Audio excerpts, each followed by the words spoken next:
El pitazo agudo del juez. Fútbol en marcha. 22 hombres, una pelota y una ilusión. La Copa de Primera juegan Nacional y Guaraní, fecha 2 del clausura. Aquí se viene Alfaro. Alfaro que levanta la mirada. Cerca está Rúa.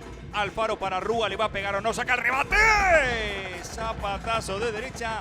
Cerca del palo izquierdo de Rodríguez. Fíjense que tuvieron que pasar 16 minutos para encontrarnos con una sensación de peligro frente a uno de los arcos. A la carga va ahora Alfaro, entrega bien para que avance. Cáceres está en el área, la va a cruzar o no, mete el centro, va el rebote, Baglione. Con lo justo aparece el desvío. Señoras y señores, Nacional estuvo cerca del primero. Y un poco de lo que se pedía también por parte del banco de Nacional. Buscar por fuera, rompe líneas, se anima. Va a levantar Franco de muy buena pegada. Brazo derecho arriba indicando la jugada. Franco con el envío al área chica. Manotea con lo justo, me parece, Rodríguez. Y no la puede controlar Gaona Lugo. Se le fue esa pelota, será arco. Cuando va Gaona Lugo, fondo de cancha, quiere meter el centro, pelota al segundo palo. Salta Hugo Iván, hay un rebote. Alfaro que le va a pegar o no. Amaga, va Alfaro. De zurda, aparece con el remate y primero responde Rodríguez. Muy buena acción por lo que remarcaba hace un rato de la buena distribución que está proponiendo. Aquí está arrancando Benítez, quiere Hugo Adrián. Alcides atento, juega y va Gaona Lugo, está en el área, llega Nacional, quien le primero el toque atrás. Benítez, ¡en gol!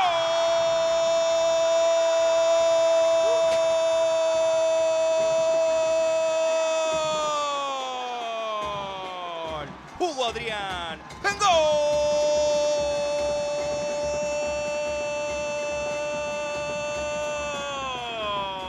De Nacional.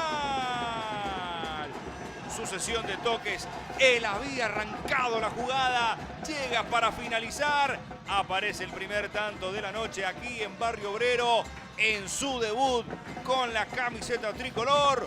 Hugo Adrián Benítez pone de derecha el 1-0. Y se rompe en una recuperación. Ojo con esto. Atención que va Torales, le pega. Cuando parecía que Nacional tenía controlada la situación, que recupera Fernando Fernández. Jugó Diego, pase por arriba, se viene la fiera, el toque para Torales. Sale el Kili. Santiago Kili Rojas que se lleva los aplausos, Julio. Sí, porque parecía ser una salida limpia por parte de Nacional. De hecho, estaban bajando algunos aplausos para lo que proponía Juan Danilo Santa Cruz. Y en ese intento de cambiar de orientación no hace otra cosa que descargar para la zona donde estaba un jugador de Guaraní. Me parece que quedaba en posición adelantada Fernando Fernández. Porque Gastón Benítez trabajando Ferfer, busca Fernández, atención que va Ramírez, le pega. Santiago, el Kili Rojas. Y es lo que te puede brindar Ramírez dentro del área. Un tremendo delantero que va ganando minutos en primera división. Había cerrado un buen primer semestre, había cerrado una buena primera parte, buena apertura. Tiro de esquina, Mansur que levantó de derecha, quiere Fernández, hay un rebote, sacaba Cáceres, devuelve Fernández, quiere Torales, banderina arriba, que por ahora salva la victoria de Nacional. Todo indica que estaba en posición adelantada, pero aquí revisando la acción. Señoras y señores, final del partido. Ha ganado aquí en su casa Nacional 1-0 sobre Guaraní por la fecha 2 de este torneo clausura.